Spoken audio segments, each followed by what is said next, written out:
여러분들 삶이 너무 많이 힘들 필요도 없습니다. 이거 하나만 배우면 여러분들이 인생에서 무기를 갖는 거기 때문에 정말 특별한 매매법도 받아가시면 되겠습니다.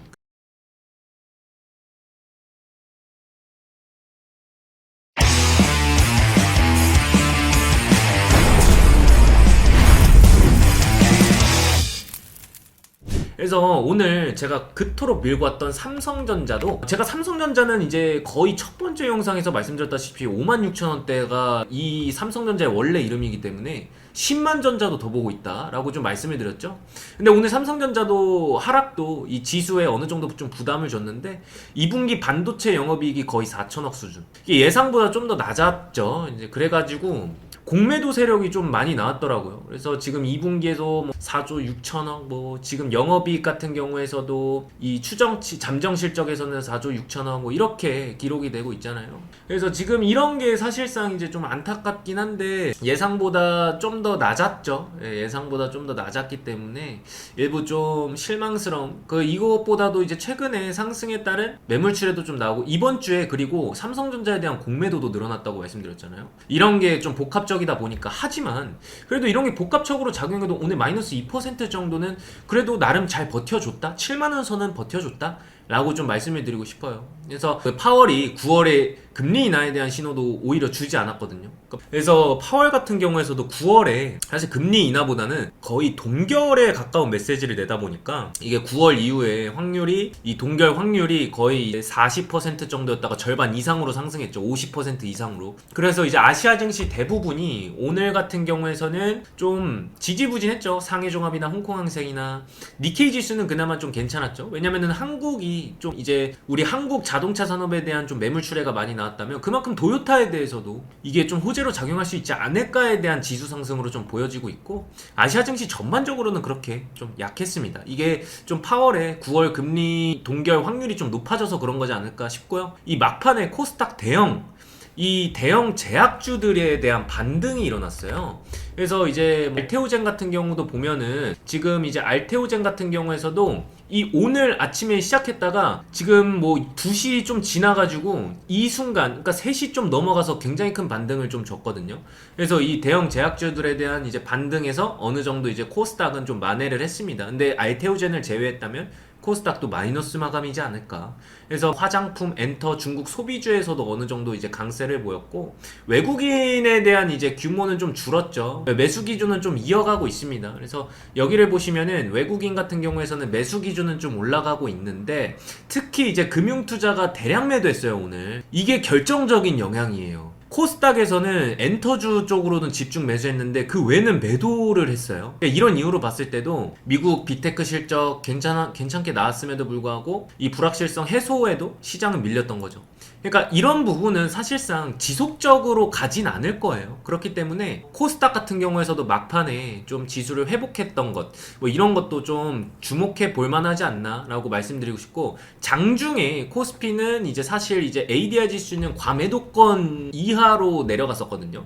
그래서 지금 보시면은 알테오젠 같은 경우에서도 다시 한번 과매도권에 의한 이제 수급도 어느 정도 좀 들어와줬고, 대부분 이제 우리나라가 재료는 노출됐고 이미 지나갔잖아요. 그래서 낙폭이 컸던 거나 눌린 종목군들에 대한 관심을 높일 필요가 있는 거예요. 특히 실적이 잘 나오면서도 이 업황 우려에 대한 종목들, 이런 걸로 봐야 된다는 거죠. 그래서 최근 뭐 수주 모멘텀에 오르다가도 친 종목, 기관 매도 이후에 다시 매수로 바뀐 종목, 그런 거를 보자라고 했을 때 제가 지난주에도 말씀드렸다시피 네페스 같은 종목이 우리에게 수익을 안겨다 줄 수 있다, 이렇게 보고 싶습니다. 그래서 오늘 같은 경우에서도 사실 금융투자에 대한 매도세는 셌지만 그래도 일정 소량의 수급은 좀 들어와준 모양이거든요. 그래서 이전에 외국인의 보유율도 좀 상당해요. 그러니까 기관에 대해서도 신경을 쓰거나 아니면은 외국인에 대해서도 신경을 써야 되는데, 기관에서는 크게 신경을 쓰고 있는 종목까지는 아니다 라고 하지만 외국인 보유율이 좀 높다라는 시점에서 제가 앞서 말씀드린 것과 같이 이제 뭐 과대 낙폭주, 실적은 이와 같이 이전에 적자에서 흑자로 전환되는 종목군들에 대한 수급이 이어질 거라는 거죠. 그래서 추정치도 34%에서 34억에서 152억. 거의 이제 뭐 300% 넘는 수준이다 보니까 이런 종목군들로 수급을 좀 이어간다. 게다가 차트상에서도 네페스 같은 경우에서는 이제 지지 라인 형성하고, 제가 늘 말씀드리는 게 뭐냐면 일정 이제 기준봉이 일어났을 때 사실 이제 절반 이상으로, 이때 종가 베팅 했으면 절반 떨어졌을 때 이 부분에서 추가 매수 진행을 하고 하거든요. 제가 뭐 VIP 회원분들에게도 그렇고, 그 다음에 이제 뭐 텔레그램 무료 정보방에서도 이렇게 말씀드리고, 이게 제 가장 기본적인 매매 법칙이라고 생각해요, 저는. 물론 이제 제가 쓰는 대마 이평선이나 뭐 많은 것들이 있겠지만, 기본적으로 추가 매수 시점이 언제일까요? 라고 했을 때 가장 좋은 거는 제가 앞서서 말씀드린 것과 같이 이제 역배율에서 정배율로 가는 그 기준봉이 형성됐을 때, 그때 이제 봤을 때는 어떻게 해야 된다? 정배율로 갔을 때 어떻게 해야 되냐면은, 기준봉 하나 났을 때 종가 베팅하고 절반 이상 떨어졌을 때 추가 매수 진행해주고 1차적으로 수익을 보는 거예요. 그래서 수익을 한번 보고 나서 기다려요. 그 다음에 2차전, 그때 절반 이상 떨어졌을 때 어떻게 해요? 매수 들어가는 거예요. 여기서 매수했으면 시가가 여기서 형성된다? 그럼 제가 뭐라고 말씀드렸어요? 정보방이나 VIP 회원분들에게는 항상 늘 말씀드렸다시피 이런 부분에서는 우리가 매매를 진행할 수 있는 거예요. 근데 제가 모든 거를 다 봐도 그냥 네페스라는 종목 자체가 굉장히 좋아 보입니다. 그래서 왜 좋아 보이는지에 대해서는 이전 영상에도 수많이 대입을 했었어요. 그래서 지금 이제 사실 제가 보는 차트 같은 경우에서는 조금은 어지러워요. 그래서 이거를 쉽게 풀어서 여러분들에게 되게 이런 식으로 나오거든요. 근데 이런 식으로 나오는데 되게 쉽게 풀어서 그냥 절반 이상 떨어졌을 때 매수하세요 라고 해요. 여러분들은 어떻게 생각하실지 모르겠지만 저는 이렇게 매매를 합니다.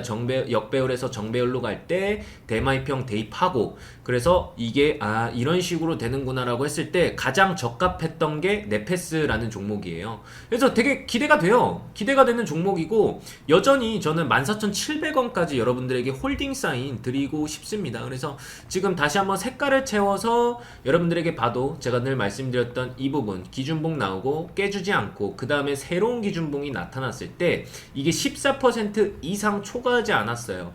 근데 왜 하필 14%예요? 왜 전영욱 전문가님은 14%라고 하시는 거예요? 그게 궁금하시면 무료 정보방 들어오시면 되겠습니다. 자, 그래서 이제 그 댓글 하단에 이제 댓글 고정 댓글에 참고하시면은 VIP 3일 무료 체험권도 있거든요. 그래서 그 VIP 무료 체험권을 진행하시면서 이런 식으로 이평성을 설정하시는구나, 이래서 이렇게 되는구나, 수리적으로 논리적으로 설명을 해드리겠습니다. 그래서 아래 하단에 나오는 이제 댓글을 좀 참고를 하시면은 나올 겁니다. 그래서 참고를 좀 도와드리자면은 이제 하단에 제가 넣어달라고 부탁을 드렸거든요. 여러분들 삶이 너무 많이 힘들 필요도 없습니다. 이거 하나만 배우면 여러분들이 인생에서 무기를 갖는 거기 때문에 정말 특별한 매매법도 받아 가시면 되겠습니다. 그래서 오늘 영상은 여기까지 하도록 하겠습니다.